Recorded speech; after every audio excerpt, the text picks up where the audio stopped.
नमस्कार, India daily live देख रहे सभी दर्शकों का एक बार फिर बहुत बहुत स्वागत है। आज हमारे साथ अम्बाला शहर के विधायक असीम गोयल हैं। गोयल साहब, सबसे पहले बहुत बहुत स्वागत। जी नमस्कार, धन्यवाद। जैसा कि ये कयास लगाए जा रहे हैं कि आज जो बैठक हो रही है, सभी विधायक दल और मंत्री साथ में मेंबर ऑफ पार्लियामेंट भी पहुंच रहे हैं, खासतौर पर चुनाव को देखते हुए तैयारी पर आरंभ करने होंगे। आज एक विकसित भारत संकल्प यात्रा, आदरणीय प्रधानमंत्री जी के 9 सालों का एक सुशासन का जो एक लोगों ने पूरा अनुभव किया देश के अंदर, एक जिस प्रकार की जो मैं कहना चाहूँगा जन प्रभावी नीतियाँ और लोगों को लगातार सारे 130-40 करोड़ लोगों को लगातार किसी ना किसी नाते लाभ पहुंचाने वाली, देश को आगे खड़ा करने वाली, अंतर्राष्ट्रीय स्तर तक भी सांस्कृतिक मोर्चे पे हो, आर्थिक मोर्चे पे हो, सामरिक मोर्चे के ऊपर हो, तो लगातार प्रधानमंत्री जी ने एक विकास के मोर्चे पे हो एक काम किया है। और हरियाणा के अंदर भी हमने केंद्र की योजनाओं को जो आदरणीय मुख्यमंत्री मनोहर लाल जी के नेतृत्व में स्थापित किया है, उन सब बातों को लेकर आज विस्तार से चर्चा होगी। इसलिए इस ग्रुप की जो है मीटिंग का आयोजन किया गया और बाकी जो शीर्ष नेतृत्व का आदेश होगा उनको जो है। बीते कल मुख्यमंत्री ने प्रेस वार्ता में ये भी बात कही थी, जो आपने अभी प्रधानमंत्री की रथ यात्रा की बात की, कि जितनी भी योजनाएं हैं भारतीय जनता पार्टी ने अपने कार्यकाल में योजनाएं लेकर के आए हैं, वो जन जन तक पहुंचाने का काम जो है वो करने वाले। आपको क्या लगता है कि जो लोग वांछित रह गए उनको ये फायदा मिलेगा, जैसे हर विधानसभा में जाकर के ये यात्रा जो है ये पहुंचेगी? देखिए, जिस प्रकार से 4 बड़ी योजनाओं को लेके आदरणीय प्रधानमंत्री जी ने फोकस किया है कि जो उन योजनाओं से अभी भी अछूते रह गए हैं, उनको सीधा सीधा लाभ देने के लिए हर गांव के अंदर ये गाड़ी पहुंचेगी, एक वाहन पहुंचेगा, एक प्रधानमंत्री जी का संदेश पहुंचेगा, तो निश्चित रूप से एक बहुत बड़ा फायदा। और आज तक का ये अभूतपूर्व कदम है, आज तक किसी सरकारों ने ऐसा कदम नहीं उठाया। मैं इसके लिए आदरणीय प्रधानमंत्री जी और मुख्यमंत्री दोनों को बधाई दी। हरियाणा की राजनीति से बहुत ज़्यादा परिचित हैं आप।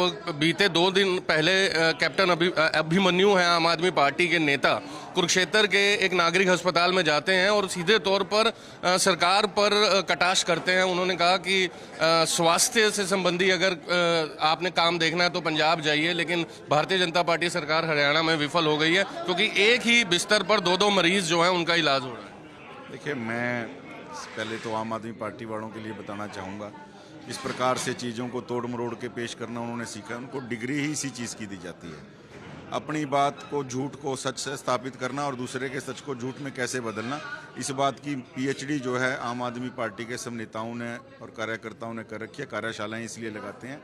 मैं इसमें बिल्कुल भी, अगर उन्होंने देखना है तो पंचकुला का अस्पताल देख लें, कैंट का देख लें, और कुरुक्षेत्र कहीं भी जिस प्रकार से पिछले 9 सालों में लगातार स्वास्थ्य सुविधाओं को लेकर आदरणीय मुख्यमंत्री मनोहर लाल जी और अनिल विज जी के नेतृत्व के अंदर जो लगातार हरियाणा ने नई ऊंचाइयों को छुआ है, इनकी जो आंखों के ऊपर एक चश्मा लगा हुआ है राजनीति का, पंजाब के अस्पतालों की हालात भी और दिल्ली के अस्पतालों के हालात भी किसी से छिपे हुए नहीं हैं।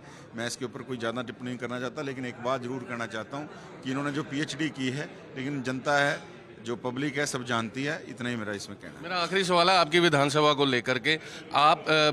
आपके 9 साल कार्यकाल को हो गए हैं और बहुत विकास कार्य आपने अमली जामा पहनाया है, लेकिन नगर निगम में अगर मेयर को देखें तो अभी हाल ही में इतना बड़ा आरोप जो है पार्षदों ने लगाया और कहीं ना कहीं मेयर के ऊपर आरोप लगाया कि जितने भी विकास कार्य उनके द्वारा होने चाहिए उन्हें अमली जामा नहीं पहनाया जा रहा है। तो क्या लगता है कहीं ना कहीं ईगो बीच में आती है? देखिए, हमारे जनता के विकास के लिए ना हमारे मन में कोई ईगो है। हम आज भी अपने आप को सबसे पहले जनसेवक समझते हैं। मैं भारतीय जनता पार्टी के कार्यकर्ता के नाते, अम्बाला शहर का विधायक होने के नाते जो भी हूँ, अम्बाला शहर की जनता की वजह से हूँ और जनता का विकास, वहाँ क्षेत्र का विकास कराना मेरा पहला कर्तव्य है।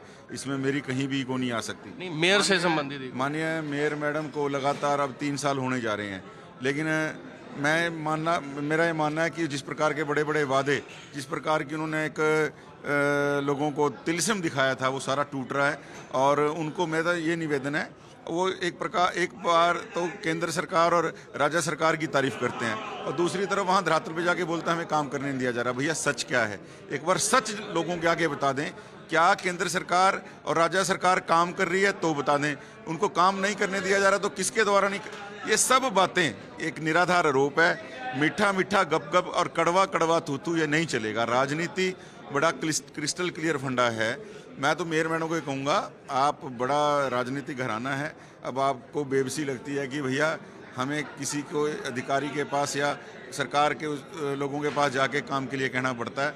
आपको जनता की सेवा करनी है तो इतना तो करना ही पड़ेगा, जनता की सुननी भी पड़ेगी, सरकार के पास जाना भी पड़ेगा, काम भी करवाने पड़ेंगे। आपको केवल कुर्सी के ऊपर बिठाने के लिए लोगों ने मेयर नहीं चुना, बाकी 3 साल का आपका कार्यकाल सारा पब्लिक के सामने है। हमारा हमेशा, मैं तो उनका स्वागत करता हूँ, वो कभी आएँ विकास के लिए, कभी चर्चा करें, हम हमेशा तैयार। गोयल साहब, हैट्रिक लगाने की तैयारी शुरू? देखिए, हैट्रिक लगाने की तैयारी सबसे पहले तो ये संगठन तय करेगा कि किसको क्या करवाना है। संगठन के तय करने के बाद हमारी जो स्वाभिमानी जनता अम्बाला शहर की, उनका आशीर्वाद लेके ये भी कहा जा रहा है कि आप संसदीय चुनाव भी लड़ सकते हैं। मैं बिल्कुल, ये गलत, निराधार और बिल्कुल बेबुनियाद बातें हैं। मैंने क्या कहा कि भारतीय जनता पार्टी के कार्यकर्ता का रोल कभी वो खुद से तय नहीं करता, उसका केवल और केवल रोल हाईकमान और पार्टी हाईकमान तय करता है। एक बार आपके विधानसभा आकर के जरूर विकास कार्यों को अपने दर्शकों को दिखाना चाहेंगे। जी जी, प्लीज़, स्वागत है। ये थे हमारे साथ अम्बाला शहर के विधायक असीम गोयल, और आपने देखा कितनी बेबाकी से उन्होंने हमारे सवालों के जवाब दिए। अब ये देखना होगा कि जो विपक्ष, खास तौर पर आम आदमी पार्टी, जो लगातार आरोप प्रत्यारोप हरियाणा सरकार पर लगा रही है, उस पर कितना तथ्य है। लेकिन बहरहाल आज के लिए इतना ही। देखते रहे इंडिया डेली लाइव। मेरे सहयोगी अमित सिद्धू के साथ मैं स्वर्ण सिंह बावा, चंडीगढ़ से।